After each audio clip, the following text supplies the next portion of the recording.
For today's video, we're going to be discussing the ever-challenging topic of the artist's dilemma and how it applies to game developers trying to balance between the art and the business side of game development.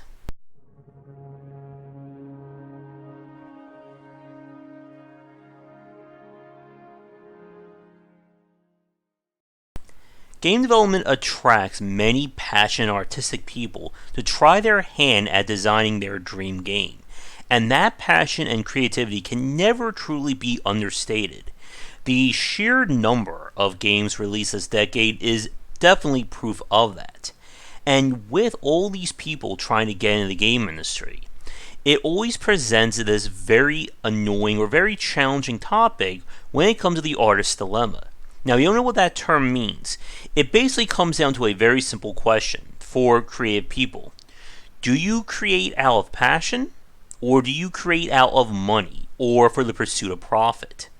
And it's something that shows up in any artistic or creative medium. And there are plenty of people, especially in the game industry, who view this as one or the other. You are either the artist or you're the businessman.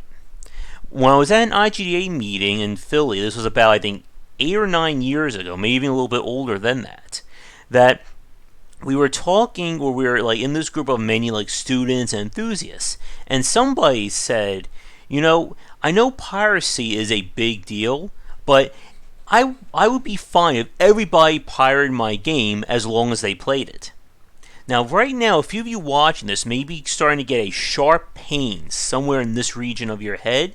If you are, you may just be a game developer, having heard that.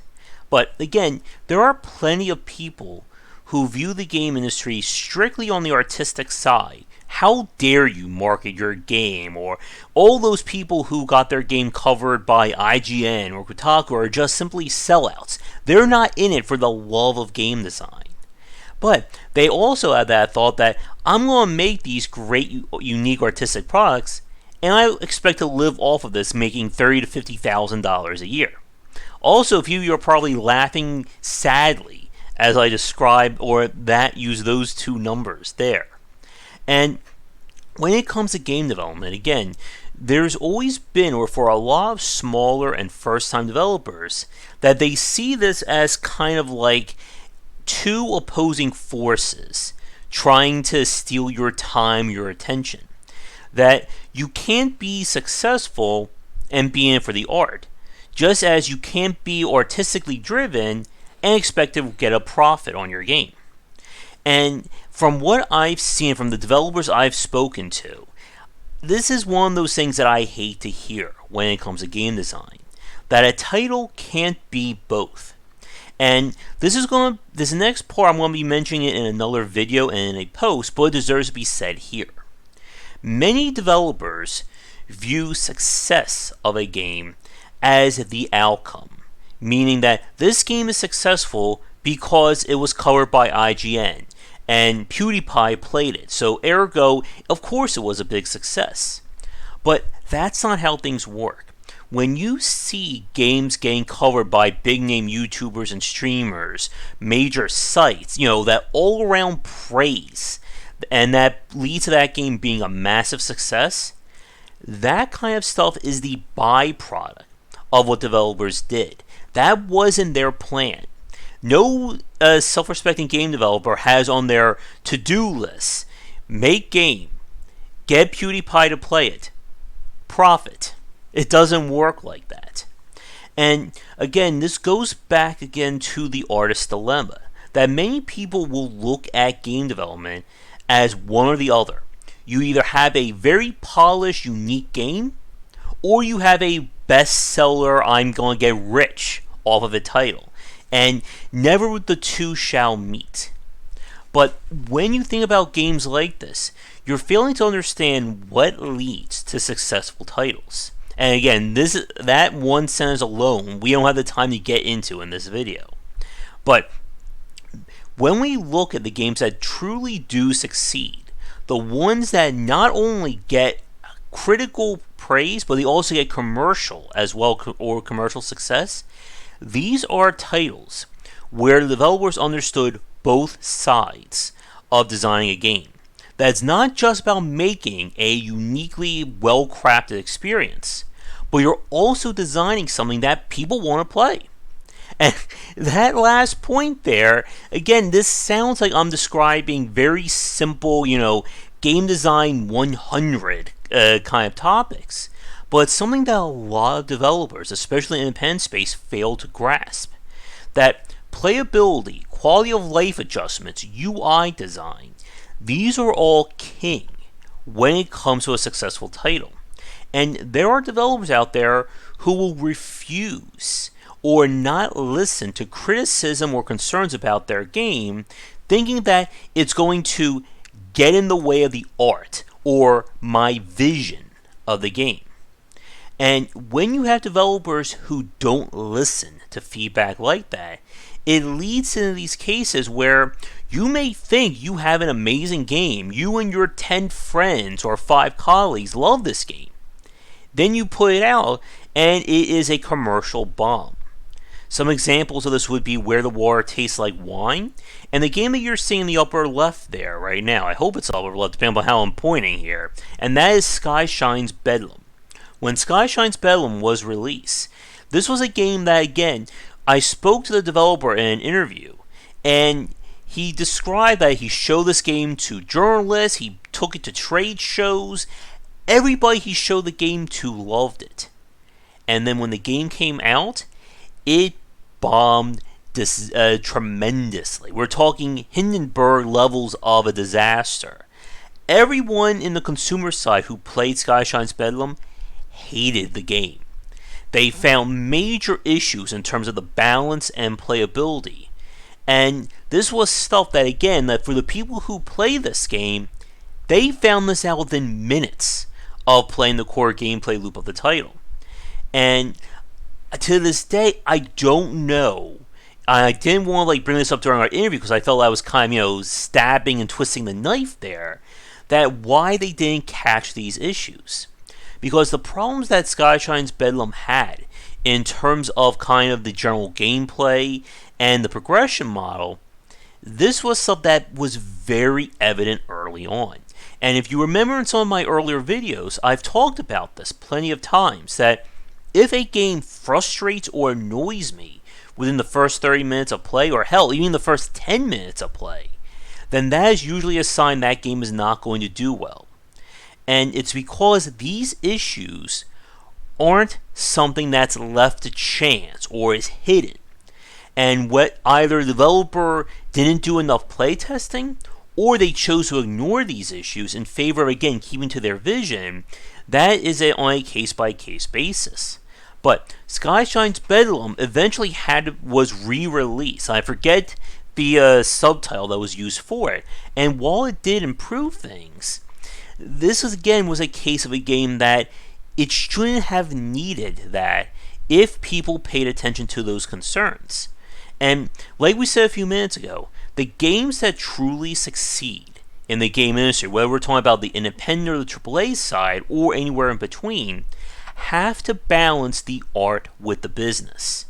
Now, we're going to be switching to some footage of a game in a minute, but I want to stay on that sentence for a few more minutes. And again, it's about that business side. Because there is a very big misconception about game development when we talk about the art versus the business. When we use the term business, many people will misconstrue that as just the PR side. That if you are business-minded, then that means you're on Twitter all day plugging your game, you're on Facebook groups, you have a marketing person or you're doing marketing for your game, and that's all the business side of making a game. I would argue that's not the case. When we think about the business of a game that succeeds, again, we are thinking about the accessibility and playability of a title. How is this game going to do with people who aren't myself and my closest friends? Because that is what makes a game successful. That is one of the major points. That if you are just designing a game for 5 to 10 people, well, you shouldn't be surprised that your game isn't selling 50,000 copies and it's going to be a Game of the Year award winner. And thinking about games and game design like that in terms of approachability, accessibility, any other ability you can think of, is a major part of what separates hobbyists from game developers. Understanding that while I may understand this part completely and make sense to me, maybe I should make things a little bit easier for people who aren't hardcore fans of this. This UI is a little confusing to people. Maybe I should adjust this. And what we find when we look at games that are successful, that developers who follow all these options or all these elements when it comes to designing a game, they are typically the ones who do everything right. Now, even though doing everything right is not guaranteed success, it is a major part in mitigating the risks that come with game design. But with that said, we're going to do a quick Patreon supporter and sponsor shout out break. When we return, we're going to talk about a game that did fail out of the gates and had to have that second release that helped it out tremendously, and what that meant in terms of balancing the artistic versus the business side of things.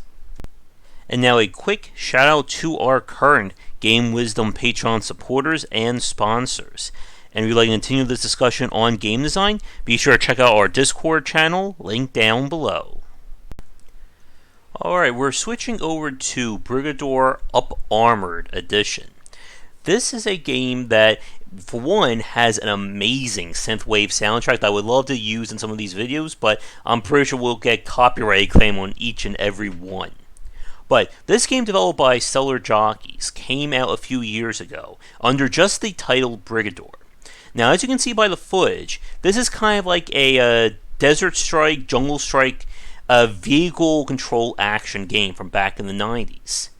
Now, what you can't see from this footage is how the controls work. In this version of the game, I'm using WSAD for movement, and I'm using my mouse as my targeting. So it's a twin stick kind of style. That doesn't sound too amazing or shocking for those of you watching this. But here's the point. When the game was originally released, it instead used a tank-like control system, meaning you would use A and D on the controller or on the keypad to turn your vehicle, and then WS to go forward and backward respectively. And at the time of the game being released and during its early playtesting, this is what the developers stuck to as their vision for Brigador. And people did complain about this. I remember in my first interview with Hugh Monahan that he mentioned that people were arguing with him about this kind of control scheme, but they left it in. And what happened was the game was reviewed very negatively by a lot of people who were having trouble with these controls. Now, the footage that you're watching right now, this is not high-level endgame play of Brigador. It gets a lot harder to play, especially when you're being just flooded by enemies, shots from all around you. And if you're fighting the controls when you're trying to play a game like this, it's ultimately going to turn you off of the game. And it did that to a lot of the people playing it, or playing that initial version. And the game, when I spoke to Hugh about this, was pretty much said to be a commercial failure for the studio. And so what happened was they decided to keep supporting Brigador. They added in more missions, more lore, and more importantly, they created a secondary control scheme, the twin stick one that we described a few minutes ago. And they re-released Brigador as the Up Armored Edition. And of course, anyone who bought the game originally got it for free, technically. And what happened was, well, it did a lot better. Now, it's been a while since I spoke to Hugh about this, but I don't want to put words in his mouth, but I think the game did do a lot better commercially. I don't know how well it did. I would love to have him back on. Maybe I should send him a message after this. But he found that the game was being reviewed much favorably because of these changes. And again, what we just described over the last 3 minutes of this section of I designed the game with Control Scheme X. Playtesters and consumers complain about it, so I change it. that is stuff that for some of you watching this right now, it's just simple, capitalism or simple feedback. Consumers complain about X, let me change X to solve that complaint. But you would be surprised at the number of developers who don't do that, who don't listen to feedback of their game, or they choose to outright ignore anything that isn't positive praise for it, or just praise there. And this is a very dangerous mindset to have, and again, it's one that leads to a lot of these games failing, and back to the artist's dilemma. That I may enjoy this game, myself and my 5 friends enjoy this game, so surely this is going to be an amazing game that everybody's going to play. But if you don't listen to feedback like this, it leads to these moments where developers are just blindsided by very simple concerns or simple criticism that kind of kills their game. And I hate to keep bringing up Where the Water Tastes Like Wine because the developer seems like a nice guy. But reading the post-mortem on that game, again, for somebody like me who reviews and analyzes games on a day-to-day basis, everything he said that he discovered after the game came out, I figured that stuff out after about 10 minutes of playing that title. And this is ultimately where, again, what separates the okay developers from the successful ones. That you have to understand why people aren't playing your game and how to make it as appealing as possible. And making it as appealing as possible to as wide of an audience as you can. And when I use that term, I know a few of you are thinking that this means dumbing things down. But there is a big difference between streamlining a title to make it easier to play and dumbing it down. And we do not have the time for that in this video, not by a long shot. But to begin to wrap things up, the artist's dilemma is a very real and serious concern for developers, especially those starting out. And it's something that it can become a very harsh lesson if you don't learn it. And having to balance these two forces, it's a lot easier than it sounds. Again, I use this phrase that one of my developer friends, Z from Serenity Forge, told me. That he found that there is as much art in the business as there is business in the art. And when you look at games like that, and understanding that you have to design your game around not just you playing the game, but so that people who've never heard of you before can enjoy it as well. It's a simple lesson, but it can become a very costly one if you fail to learn it. So my final question for you watching this, can you think of games that adhered too much to an artistic vision at the expense of playability? And how would those games would have been improved otherwise? But thank you so much for watching this video. If you have any suggestions, be sure to get in touch or leave a comment, and come back for daily discussions on game design here and on Game Wisdom, where we examine the art and science of games. If you're looking for a book on design, my first title, 20 Essential Games to Study, is out now. It is available where most books are sold, and it comes in paper, hardcover, or digital copies. This is the perfect book for anyone interested in learning about game design, whether you are a student, enthusiast, or just a fan. Thanks for watching the video. If you enjoyed things, be sure to do all the liking and subscribing that the kids are doing these days. Check out our Discord channel linked down below where we hang out and chat game design, and come back later tonight for our regular streamings. But that's it, and tune in for more great content here and on Game Wisdom, where we examine the art and science of games.